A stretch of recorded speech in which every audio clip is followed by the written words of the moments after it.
have any confirmed number of how many Indians have been evacuated from Iran and Israel, and how many are still waiting to be got back? Sahil? Sir, I'm Sahil Pandey from ENI News Agency. I wanted to know about any update on reinstating the High Commissioner to Canada.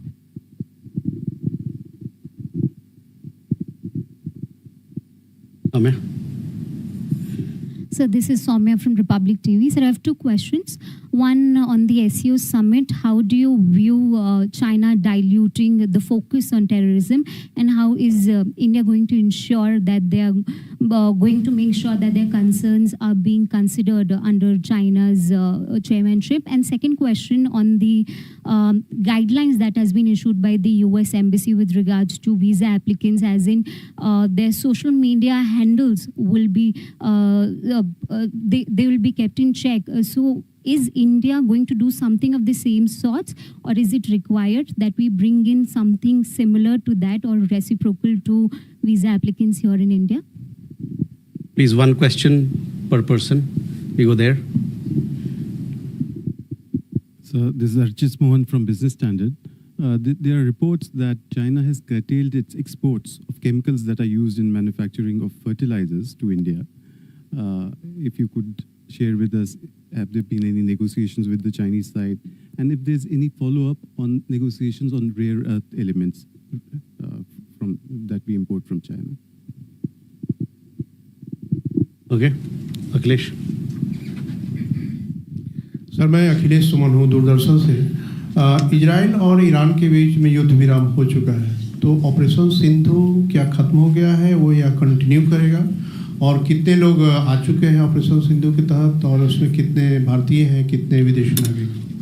ठीक, तो मतलब आपका सवाल और हुमा का सवाल बराबर है, तो I will take both the questions together.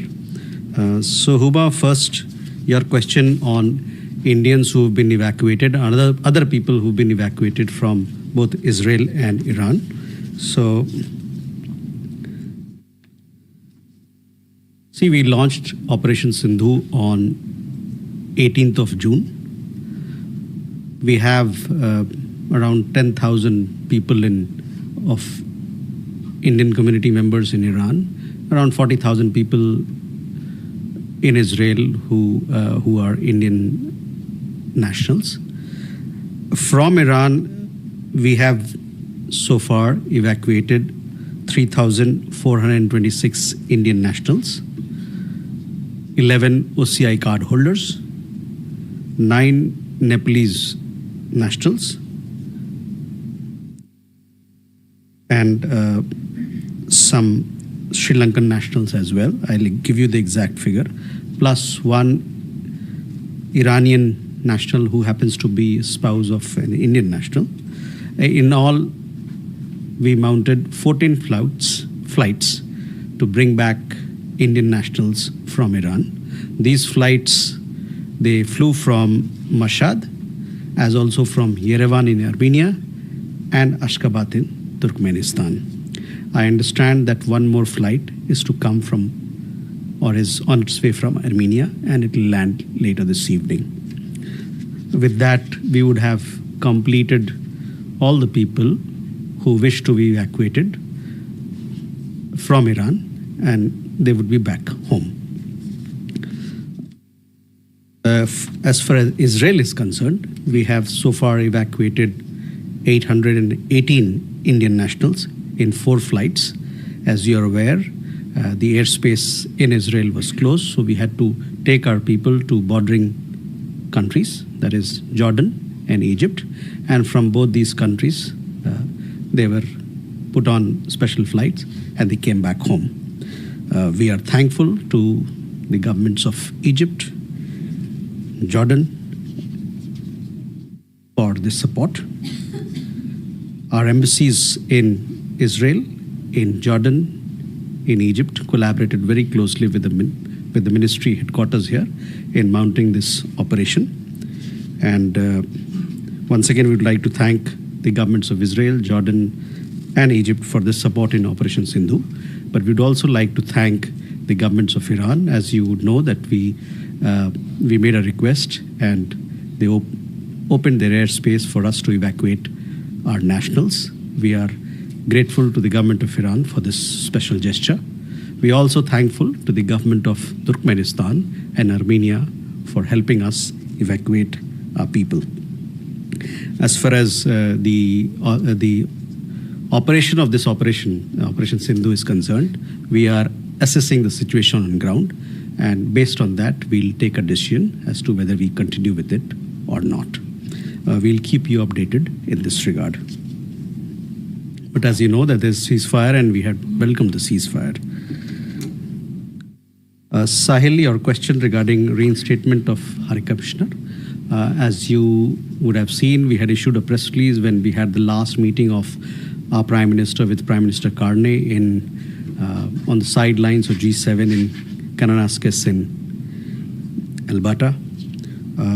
Both leaders then had reaffirmed the importance of India-Canada ties based on shared democratic values, respect for the rule of law, and commitment to upholding the principles of sovereignty and territorial integrity. Both sides agreed to take calibrated and constructive steps to restore stability in the relationship, beginning with the early return of High Commissioners to each other's capitals. So that was what was agreed between the Prime Ministers. Both sides are now working on this particular matter. Soumya, on a question regarding SCO, we had Raksha Mantri, our Defense Minister, participating in the Defense Ministers' meeting of SCO. This meeting happened over 2 days, that is yesterday and today. The Defense Ministers' meeting has concluded. I understand that they could not adopt a joint statement. I also understand that certain member countries could not reach consensus on certain issues, and hence the document could not be finalized. On our side, India wanted concerns on terrorism reflected in the document, which was not acceptable to one particular country, and therefore the statement was not adopted. But we had participation of our Raksha Mantri. We've issued a press release. The press release is very instructive in how we look at the threat of terrorism. Raksha Mantri, in his articulation and in his address, called upon the SCO member countries to come together, unite to fight terrorism in all its forms and manifestations. We had a press release which was issued a little earlier today, so I would refer you to look at that. He also reiterated the need to uphold the perpetrators, organizers, financiers, sponsors of reprehensible acts of terrorism, including cross-border terrorism, they to be held accountable and bring them to justice. He also urged all SCO members. He said that we must, in lockstep in our endeavor, we must all be in lockstep in our endeavor in strengthening stability and security in our neighborhood. So I would urge you to look at the statement of our Raksha Mantri. That would give you a sense of our approach to SCO on security. देखिए, रक्षा मंत्री SCO की जो रक्षा मंत्रियों की बैठक हुई उसमें उन्होंने भाग लिया. ये बैठक 25 और 26 तारीख को हुआ, यानी कि कल और आज. अभी जो डिफेंस मिनिस्टर रक्षा मंत्रियों की मीटिंग थी वो ख़त्म हो चुकी है और अन्य चीज़ चल रहे हैं. उसके साइडलाइन में लोगों का मिलना जुलना चल रहा है. जहाँ तक जॉइंट स्टेटमेंट की बात थी उस पर मैंने ये कहा कि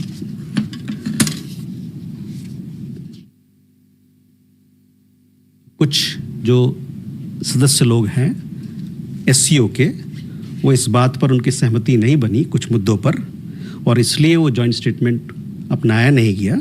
हमारे तरफ से जो हमारे अपने कुछ चिंताएं थी आतंकवाद को लेके, जिसको हम लोग चाहते थे कि उस डॉक्यूमेंट में जाए, उसके प्रति एक देश को आपत्ति थी, जिसके कारण से स्टेटमेंट को फाइनलाइज नहीं किया है. जैसे आपको पता है कि स्टेटमेंट के लिए कंसेंसस चाहिए होता है और इस कारण से स्टेटमेंट अडॉप्ट नहीं हुआ. ये कहने के बाद मैं ये बताना चाहता हूँ कि हमारे जो अपने स्टेटमेंट थे उसमें हमने बहुत अपना पक्ष आतंकवाद को लेके जो हमारा पक्ष है, जो हमारा सोच है कि पूरी दुनिया को साथ मिलकर इस थ्रेट से, इस आतंकवाद के आतंकवाद से लड़ना चाहिए, इसको हमने वहाँ पर रखा. On the guidelines regarding visa issues, yes, you see, visa matters, immigration matters are matters which pertain to sovereign functions of any country. But having said that, we have seen the guidelines issued by the US side, the US embassy here, US government, regarding providing details of social media identifiers in visa applications. But it is our belief that all visa applications of Indian nationals should be treated on the basis of merit. And we remain engaged with the US side on all mobility issues and consular issues to ensure that the legitimate interests of Indian nationals are safeguarded. Achint, on some of your trade issues that you raised, on rare earths, yes, we have been in touch with the Chinese side, both in Delhi as also in Beijing, and we are talking to them as to how we can streamline the supply chain issue on rare earths. As far as the other issues that you raised, we are in touch with Chinese side on several economic issues and trade issues as and when anything is required to be done. Akhilesh ji, आपका सवाल operation Sindhu पे आपको जानकारी मिल गई है ना? हिंदी में बोला नहीं मैंने? ठीक है, हिंदी में आपको बता देता हूँ. तो देखिए, 18 जून को हम लोगों ने ऑपरेशन सिंधु को लॉन्च किया था और ऑपरेशन सिंधु में ईरान से और इजराइल से लोगों को वापस, भारतीय नागरिक को वापस लाए गए हैं. जहाँ तक ईरान का सवाल है, वहाँ से हम लोगों ने 3,426 भारतीय नागरिकों को, 11 OCI कार्ड होल्डर्स को, 9 नेपाल के नागरिक को और 4 मेरे ख्याल से श्रीलंका के नागरिकों को हम लोगों ने वापस लाया है. और साथ ही साथ एक ईरानियन महिला जो एक भारतीय नागरिक से ब्याही है, उनको भी वापस लाया है. और ईरान से इतने लोग लाने के लिए हम लोग ने अब तक 15 स्पेशल फ्लाइट को लगाया था इस काम में. और एक जहाज़ आर्मीनिया से आ रही है, वो शाम तक पहुंचेगी. उसमें भी कुछ भारतीय नागरिक वापस आ रहे हैं, ईरान में रहने वाले थे. तो कुल मिला के 14 और 1 वो 15, आज 10-1 बजे तक वो जहाज़ आने वाला है. तो 14-15 जहाज़ हो जाएगा. जहाँ तक इजराइल का सवाल है, वहाँ से 4 जहाज़ पे हम लोगों ने 818 भारतीय नागरिकों को वापस लाया है ऑपरेशन सिंधु के तहत. और जहाँ तक ऑपरेशन सिंधु को मतलब या तो ख़त्म करना है, क्या करना है, उसके बारे में हम लोग एक बार एक असेसमेंट कर लेंगे. ज़मीनी स्तर पे क्या ज़रूरतें हैं, नहीं है, उसके बाद हम लोग इस पर एक मत बनाया जाएगा. मोर please. Sir, I am Avinash from the Asai Shinbun. Sir, I would like to know India's present position on the Dalai Lama, and especially in the view of the fact that next month he will be turning 90, and some conferences and religious conferences and celebrations are scheduled to be celebrated there. And he's also expected to issue a statement which might talk about his reincarnation. Okay, Rishabh. Hello, sir. Rishabh from Times Now. So there are reports that US has downgraded their advisory on India. There are certain reports which suggest that the US citizens have been asked not to go out alone and should be in groups in parts of India. If we can have a comment on that. Okay. Keshav. Sir, Keshav Padmanabhan from the print. The BRICS joint statement, which was published yesterday, called the military strikes on Iran a violation of international law. which was not there in India's own position. So can you give us a comment whether that should be the understanding that India, as a part of the BRICS, considers the military strikes a violation of international law? Thank you. Nirmala. Nirmala from the Straits Times. I wanted to ask you, the India-ASEAN FTA review has run into trouble. Since economic cooperation with ASEAN is a major part of the relationship, does this impact ties in any way?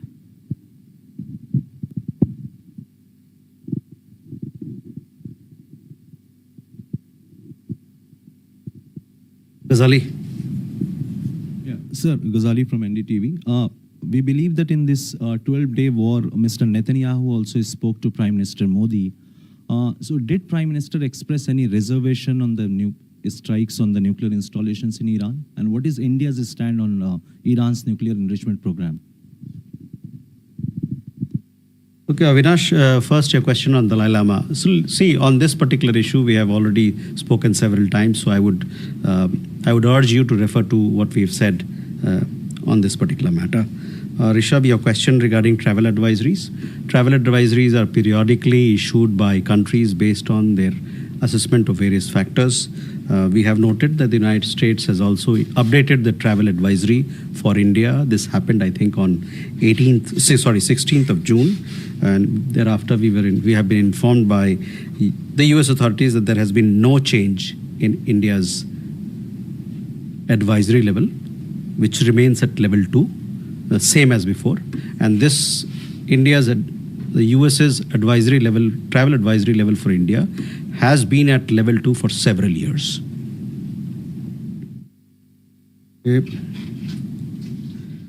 Keshav, on BRICS joint statement, yes, we are part of BRICS, so I have seen the joint statement that was issued where the member countries have expressed this grave concern. I would also urge you to look at the statements that we have issued on Israel-Iran issue, where we have accepted our deep concern on the escalation, and we've called for dialogue and diplomacy to be taken, the route of dialogue and diplomacy to be taken for de-escalation and for bringing regional stability and peace. Nirmala, on FTA negotiations, we have been having negotiations with ASEAN in regard to the FTA. On ITIGA, we are working with our ASEAN partners. It is our expectation that this needs to be completed as soon as possible. That is our hope, and we look forward to continue with our engagement with ASEAN on this particular matter of ASEAN-India Trade in Goods Agreement, ITIGA. Ghazali, Prime Minister's meeting with telephone call between the Prime Minister of Israel and our Prime Minister. Yes, the conversation had happened, and thereafter we also gave you a readout as to what transpired during that telephone call. So I would refer you to have a look at that particular document. Samira. Samira from BBC. There is a clear softening between relations between Canada and India. At the same time, there is still the court case that is unfolding with regards to the murder of Harjit Singh Nijjar that happened in Canada last year and the source of the massive amounts of consternation between the two countries. I'm wondering, now that the court case is going to take place in the next few months, there's going to be a lot of evidence that's going to be put forward. Does it mean that the current softening may erupt again?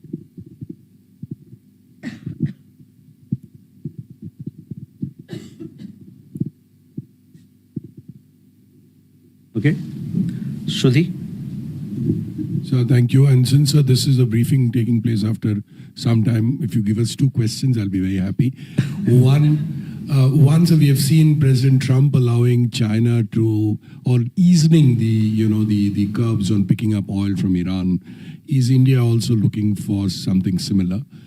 2, we have seen Pakistan's Field Marshal being, invited to the White House. Does India have a concern on this, and does this affect India-US relationship? Okay. Gautam. Thank you, sir. This question relates to trade relations with Bangladesh. That following the India has taken reciprocal measure on the export to Bangladesh, whether Bangladesh government has reached out to India for trade and tariff issue. Okay. Vishal.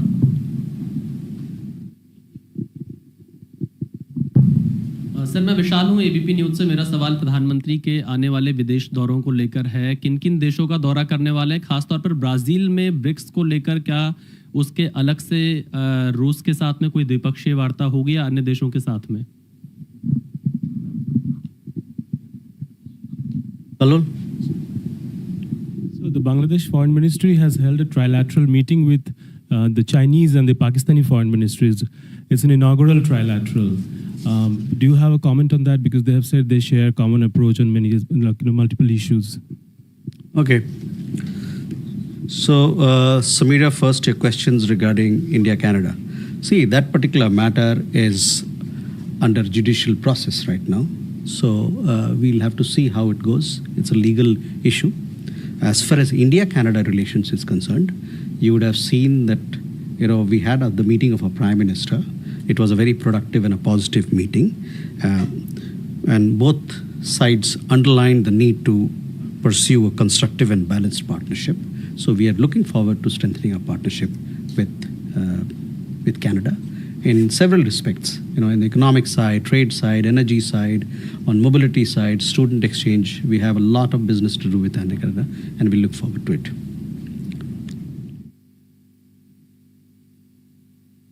Today on, as far as energy purchases are concerned, as we have said before as well, these are dependent on market conditions as to what is available, what is the pricing that is available, as also what is the prevailing situation. So we'll have to wait and see, how things shape and evolve.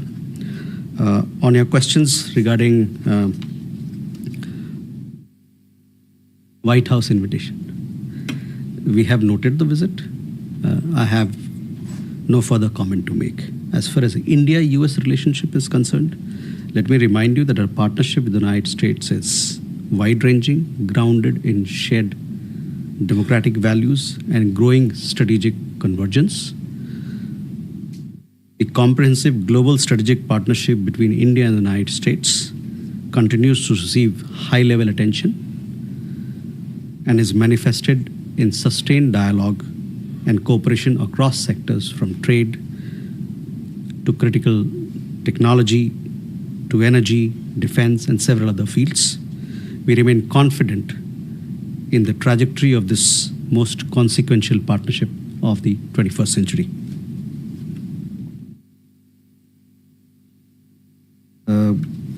Gautam, your question was on trade issues with Bangladesh. The trade-related amendments announced by India in respect of Bangladesh were based on Bangladesh's own quest for fairness, equal treatment, and reciprocity. We await resolution of the underlying issues pending with the Bangladeshi side for a long time. These issues have been raised by India at several structured meetings earlier, including at the Commerce Secretary level talks. विशाल, अगले विदेश का यात्रा प्रधानमंत्री के, उसके बारे में आपको विस्तृत जानकारी दी जाएगी। मेरा मानना है कि एक आध दिन में हम लोग इसकी प्रेस विज्ञप्ति जारी करेंगे और साथ ही साथ शायद सोमवार को हम लोग एक प्रेस ब्रीफिंग भी करेंगे जिसमें आपको बताया जाएगा कि क्या क्या इस दौरे पे कौन कौन सा देश और क्या क्या प्रोग्राम है हमारा। Kalol, on the trilateral meeting that you referred to, see, we maintain a constant watch on the developments in our neighborhood that have a bearing on our interests and our security. Our relations with individual countries, while they stand on their own footing, take into account the evolving context as well. Agni? So this is Agni from ABP. It's been reported that India is trying hard to renew the Ganges Water Treaty with Bangladesh since it's going to be expired into 2026. Can you throw some light on this? Okay.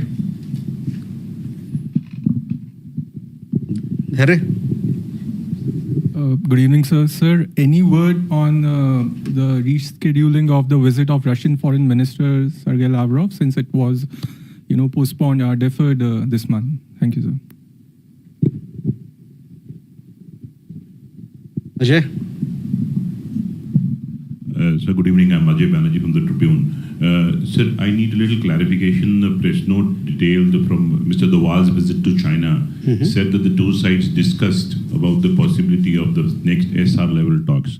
So that is of course stated. But are the SR level talks actually progressing to have a discussion or a resolution for the pending dispute, which Prime Minister Modi and President Xi had tasked the two SRs in Kazan, Russia in October last year? Are they actually progressing or are they stalled? What is the position?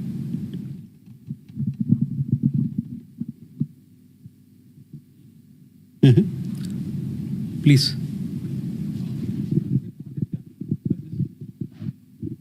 So this is Aditya. So just wanted to inquire that at this juncture, Europe wants that America should put sanctions on Russia, but the statement of U.S. Secretary Marco Rubio has come that still there will be no sanctions against Russia because it is not stopping the Ukraine war. So any comments from your side? Okay. Agni, first your question regarding Ganga treaty.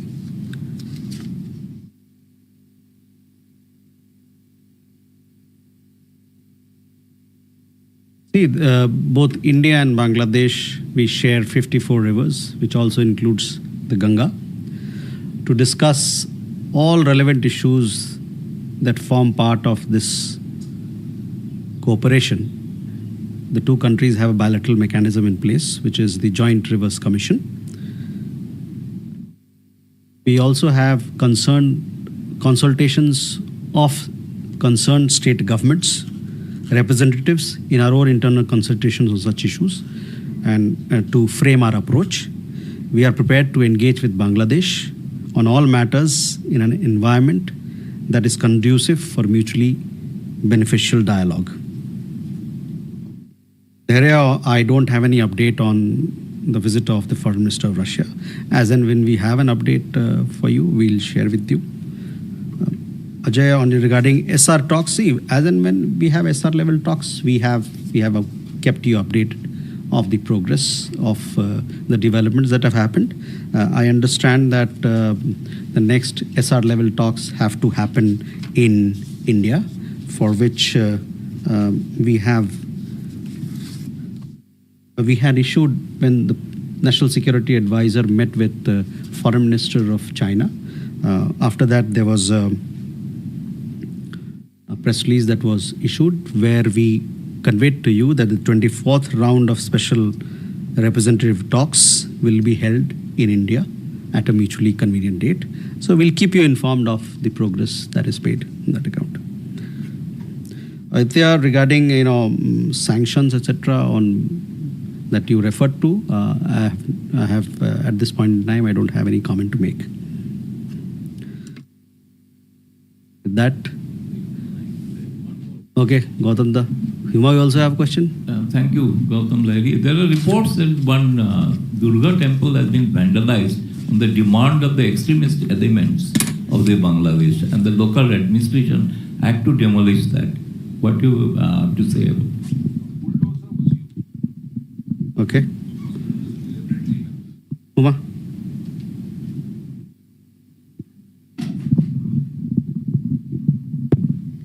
Sir, now that the US has announced lifting of sanctions on Iran, would India be looking at importing crude from there? So last, Manas and Kalol. Manas from PTI. So India refused to endorse the SCO statement on Iran, but we just, kind of signed off the statement by BRICS. So the BRICS statement was very ambiguous. It did not refer to US strikes or Israeli strikes on Iran, but it said the strikes on Iran. Right? So, I mean, how we positioned ourselves in these two scenarios, because we endorsed BRICS and not endorsing the SCO. Kalol? Kalol from the Hindu. Sir, during the strikes on Iran, Israel targeted the nuclear scientists and also certain universities in Iran. What is India's position on targeting of science students and scientists whose profession is to research and develop science and scientific institutions, etc.? Okay. So Gautam, first your question regarding what has happened in Dhaka. We understand that extremists were clamoring for demolishing the Durga temple in Khilkit, Dhaka. The interim government, instead of providing security to the temple, projected the episode as illegal land use and they allowed the destruction of the temple today. This has resulted in damage to the deity before it was shifted. We are dismayed that such incidents continue to reoccur in Bangladesh. Let me underline that it is the responsibility of the interim government of Bangladesh to protect Hindus, their properties, and religious institutions. Uma, your questions regarding Iran. As I told you that our energy requirements or energy purchases that we do, it is based on market factors as also the prevailing global situation. Manas, your questions regarding our position, I would request you to look at the statement that we issued on the developments in West Asia. That clearly expresses our position that we were deeply concerned, and thereafter we called for de-escalation and also dialogue on diplomacy to be taken, to be adopted for bringing peace and stability in the region. Kalol, again on your question regarding nuclear targets, etc. As you would have seen in our statement earlier as well, we expressed deep concerns about the recent escalation of the situation in West Asia, including the attacks on Iran's nuclear facilities. Subsequently, we have welcomed the ceasefire, as we would have seen. India is closely following updates from IEA about the radiation levels in the affected sites. We have noted that so far, IAEA has reported that the targeted facilities either confirmed no nuclear material or small quantities of natural or low enriched uranium, and that radioactive contamination has been limited to the buildings affected by the strikes. We urge return to the path of dialogue and diplomacy for an early restoration of regional peace, security, and stability. So with that, ladies and gentlemen, thank you very much for your participation and for all your questions. Thank you.